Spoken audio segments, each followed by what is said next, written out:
What's going on, Jerome's? Happy Monday. Monday Night Football doubleheader on ESPN and ABC. First off, you got the Tennessee Titans going up to Buffalo Orchard Park, take on the Red Hot Bills. It's going to be messy. And then you got the Minnesota Fighting Vikings marching into Philadelphia to right wrongs, Quantum Leap style, against the Philadelphia Eagles, who are also 1-0. And it's going to be good times. But, so ESPN has done Monday Night Football doubleheaders before, but they've always been one after the other. So there's been no overlap. But this year, there's going to be an overlap because the second half of the Titans game, the Bills-Titans, is going to overlap with the first half of Vikings and Eagles because you have a 6:15 Central Time, which is the only time zone that matters, kickoff for Titans and Bills, and then you have a 7:30 standard Central Time kickoff for Vikings and Eagles. And the coverage is going to be interesting. So this is from the Philadelphia Inquirer. This is ESPN's only scheduled doubleheader this season, but starting next year, the network will have 3 per season. Blah, blah, blah, do not care. During portions of both broadcasts, ESPN will activate a double box view that will allow live look-ins of each game, with SportsCenter host Scott Van Pelt offering highlights and updates for both. There will also be a second score bug of Vikings Eagles on ESPN and Titans Bills on ABC to keep fans in the loop. So basically, it'd be like watching your noon game on Fox, and then they'll chime in. Kurt Menefee got some highlights from the other games around the league, but it's only 2 games. I feel like that could be a little bit intrusive, where it may be good for impartial fans or just watching the games, but if you're a Titans or Bills fan and say the game is actually close in the second half, I don't think it will be, but it might be. And then every 2 seconds they're going over to, oh, look what Justin Jefferson is doing, look what Adam Thielen's doing, look what Dalvin Cook is doing. That could get a little bit annoying, and it's a little bit easier for Vikings and Eagles fans because, all right, first half, whatever, we'll get to see the end of what could be a good game, sure, and then crunch time in the second half, we won't be interrupted. It'll be a standalone Monday night game, essentially. And then they continued. During halftime of both games, hosts Susie Colbert and analyst Booger McFarland will go over highlights and offer live game look-ins.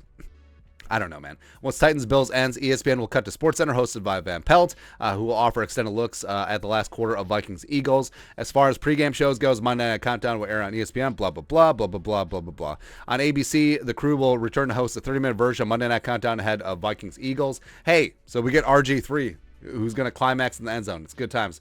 There's a lot of moving parts, which is probably why Peyton and Eli Manning won't be hosting their popular ManningCast alternate feed Monday night on ESPN2. Said the network will simulcast ESPN all night, airing Titans, Bills, and sticking with Van Pelt for post-game coverage. So basically, since I'm a Midwesterner and a Minnesotan, I don't like change. And if you're going to have a doubleheader, have a doubleheader. Just start the first Monday night game at 6 p.m. Central Time, and then start the second one later on, right? So you have East Coast or a Midwest game, and then you have a West Coast game. That's what you need to do, because this overlap thing, I don't like it. So I know that there's obviously overlap in the early and afternoon windows for the Sunday games, which is great. But then you have like 6, 7, 8 games going at a time, and then 3, 4, 5 games going on in the late window. Then it's actually kind of fun. But if there's only 2 games going on and you're constantly going back and forth, I don't know. Like, they're very concerned that people don't know how to use the remote and change channels, or that people don't have multiple televisions, or they aren't watching on their laptop and then or iPad and then watching on the TV. Like, they're really concerned about that. So I don't know, man. I was really bummed that we're losing the ManningCast because, this is the only time that the Vikings are going to be on Monday Night Football this year. So we lose out on that. That's a bit of a bad beat. But so I don't think it's going to work, but I respect ESPN and ABC for experimenting with it. And who knows? Maybe it'll be a hit. I have my reservations. I think the more traditional, just like, hey, here's this game. Hey, here's this game, as opposed to some quasi cluster fudged red zone where you're only operating with 2 games. Nah.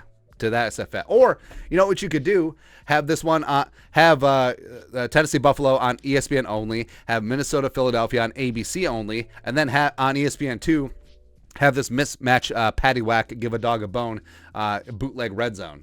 They should have done that, but, and also still have ManningCast. But I digress. But the Vikings, of course, we just can't have a standalone Monday night game. We have to be part of this whole experiment of hashtag content. So we'll see what happens. Either way, the Vikings are going to go into Philly. They're going to burn Utica to the ground. They're going to kick the crap out of the Eagles, and then we'll just go on from there. So, hey, A win is a win, even if I have to see some Titans and Bills highlights in the first half. So go ahead. But your thoughts are thoughts. ESPN, ABC experimenting with the overlapping Monday Night Football doubleheader coverage. Let us know your thoughts and our thoughts in the comment section below. Subscribe for daily Vikings takes. Want to support the work? Put a little something in the Venmo. But until next time, Skol, production value.